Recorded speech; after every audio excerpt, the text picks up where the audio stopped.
This is r/DNDStories. Now, today we're going to take a look at Naiavita's campaign. This is Session 6. And word of warning, Session 6 ran quite a bit longer than I was anticipating, so I had to split it into 2 videos. So this will be the first half. Apologies about the abrupt ending. Session 6, Mischievous, Mimicry, and Elf Bowling. By the time Demos woke up, we had finished bickering and come up with a plan. We were just going to turn tail and run back to town, but the front door wasn't an option anymore. We decided to try finding another way into Cragmaw. Why we didn't try that in the first place is beyond me. Othin had exhausted most of his magic, and it hit him like a sack of bricks. We thought it best to leave him with the cart and use recent confusion to sneak back in. If any wolves were still in the area, his owl would give him fair warning. Hiding just inside the tree line, Demos called his raven, Ying, and instructed him to make a circle around the castle and look for any entrances. It flew off and returned after a short time, hopping along his arm excitedly. I can speak with some animals, but couldn't make out any of what Ying was saying. Maybe it knew thieves can't. There's an opening in the walls on the north side and some sort of stairway on the south, he said, stroking his faithful bird. An opening? Like, just a hole in the wall? I asked. Sounds like. There was a sheet of canvas over the opening, but not much else. Valanthia looked higher to where the upper levels of the castle would have been. A stairway, but where does it lead? There's nothing left of the upper floors, and what is left surely can't be safe. Demos turned to Ying, who again bobbed his head and wiggled about. It doesn't go all the way up, so I guess the ground is that much lower on the south side. He half shrugged, knowing as much as the rest of us. The stairs sounded like a more defensible position, so we chose the hole. We crept close to the walls, and I sent Grell ahead to take a peek. There were no guards, no defenses, nothing. Just a giant break in the wall with a dingy tarp nailed over the opening. Grell and I were almost crawling as I pulled back the canvas and peered inside. The smell of rotten food was only bearable thanks to the flow of air. An old storeroom, most likely unused since the wall crumbled away. Dozens of broken crates and barrels lay strewn about, their spoiled contents picked apart by vermin. Taco and Valanthia followed next, with Demos lagging behind to keep an eye out for any goblins. The room had 2 ways out, a door to our left and another tarp straight ahead. Demos opened the door and slipped into a short hallway. There was another door on the left and yet another tarp. Where are these little goblins getting all this canvas? I had joined him when we both stopped dead in our tracks. Voices could be heard through the door, and I pressed my ear to the door and listened. I could make out 2 distinct voices, one loud and gruff, and the other gentle and feminine. The second was clearly not a goblin, but who was she? The first voice was bellowing out payment for something, but I had no idea. The female was short and to the point, denying the other any form of payment. She also mentioned that the black spider wants the map, and he always gets what he wants. Are they talking about the same map Gundren was carrying? The one Taco came here to find? And who was this black spider? We went further down the hall, and Demos sent Ying hopping along the ground under the canvas. 2 hobgoblins were standing around a large brazier discussing the situation at the front gates. One of them turned just in time to see Ying and drew his sword in surprise. What the heck, he shouted and took a swing at the sudden bird. Ying sprang up and flew over their heads. He crossed the room and dove behind a bed along the far wall, and as soon as he was out of sight, Demos snapped his fingers and Ying vanished without a trace. The hobgoblins would be searching for that darn bird for hours. We didn't want them to call for help, so we chose to go back toward the front of the castle through another room. Once again, I pressed my ear to the door, but heard nothing. I opened the door a crack and peered inside. The large room was nearly pitch black, the brazier unlit and no windows to let in sunlight. Statues lined the upper walls to the tall chamber, and a pair of curtains covered openings on the north side, with a door directly opposite me, probably leading back to the entrance. What was it with these goblins and drapes? Do goblins have a crippling fear of doors?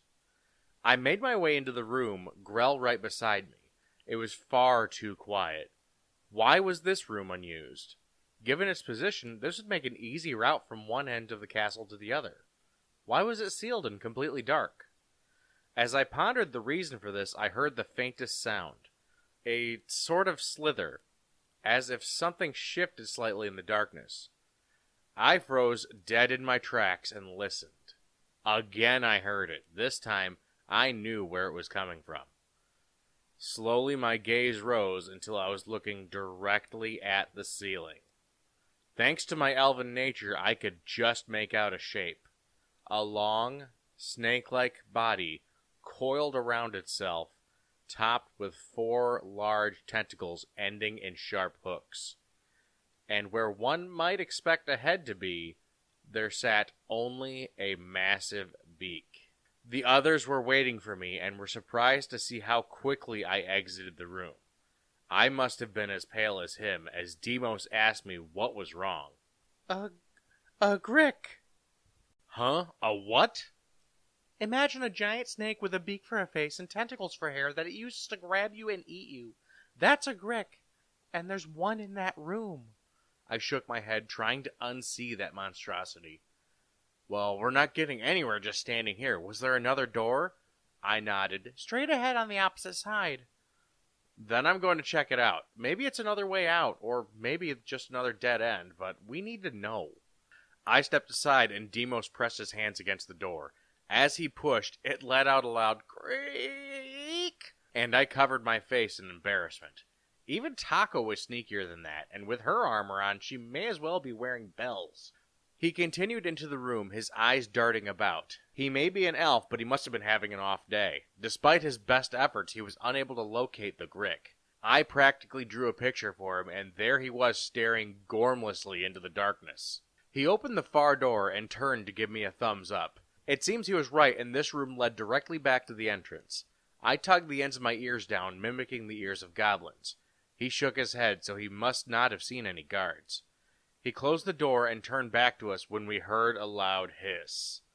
The Grick dove from the ceiling and lunged at him. It flared out its tentacles and grabbed hold of him, cutting deeply into his shoulders. He shrieked as the Grick opened its beak to bite. As soon as it was open, Demos' eyes gave a flash of red and he spit a stream of fire into its mouth. It hissed and writhed as it recoiled, only for Taco to come from behind and plant her longsword deep into its body. While it tried to wrestle free, Valanthia summoned a ball of white flame and hurled it, igniting the beast and sending wild shadows dancing across the walls. Grell tried to bite it, but its serpentine hide was too thick and he was thrown off. The Grick swung its tail at Taco, but she raised her shield and easily deflected the attack. I did my best to contain my fear and rushed forward, swinging wildly and hacking at the beast. It twisted and twirled in an attempt to evade us, but Demos had recovered and sent a beam of frost at it. Upon impact, the Grick's scales solidified and shattered under the stress of its movement. It paused, clearly in terrible pain, and I managed to sink one of my scimitars into it. Before it could react, Valanthia sent another flame and struck it at the top, burning one of its tentacles right off. I twisted my blade deeper and then brought my foot up and kicked against it. My scimitar carved it open and it fell to the floor, curling up and dying on the spot. We quickly closed the door and waited, hoping we had not attracted any more trouble. After a few minutes, we figured we were in the clear and could safely look around. Taco drew a torch from her pack and lit it, illuminating her half of the room. The statues lining the room were of human gods. Valanthia pointed out Ogma, Mistra, and Lathander, while Taco identified the last as Timora, the goddess of luck. How fitting for a human. I approached the brazier and took a flint and steel from my pack. I was about to light it when something caught my eye. A faint golden sheen reflected by Taco's torch lay buried in the coals. I fished out a small golden statue wrapped in a length of red cloth. An odd thing to hide in a brazier. Maybe it was worth something? If not, it would still look very nice on my mantle. As I stepped closer to look past the curtain, I saw the glint of steel coming at me. I fell back, narrowly avoiding decapitation from one of the goblins hiding in the room. Taco stepped over me and drove her sword clean through my attacker, the force actually lifting it off the ground. Grell ran to my side as Demos and Valanthia filed into the room through the other curtain. Valanthia swung her scimitar and struck another goblin as it stabbed at her. Demos parried its attack and knocked it off balance. I sprang back to my feet and entered the room, firing an arrow into the goblin's brain and putting it down for the count. The last goblin, draped in dingy red robes, clutched a knife and cowered behind the altar in the center of the room. He proclaimed that he would smite us with terrible power, but Demos merely rolled his eyes.